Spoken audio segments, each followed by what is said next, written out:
I'm Dr. Adam Yates, and we're standing next to the skeleton of Dromornis, a giant bird, here in the Museum of Central Australia in Alice Springs.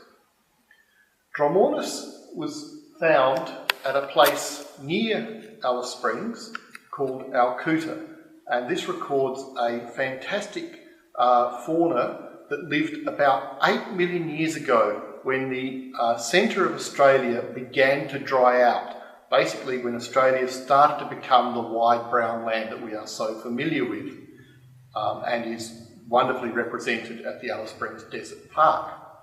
And indeed, given the size of this animal, it clearly ranged across most of Australia and almost certainly walked through the lands of Alice Springs, including the Desert Park. It was a herbivore. Some people have argued that it might have been a carnivore, but given that it was abundant, that it had a relatively blunt cropping beak and blunt claws on its toes, it had no real way of killing prey.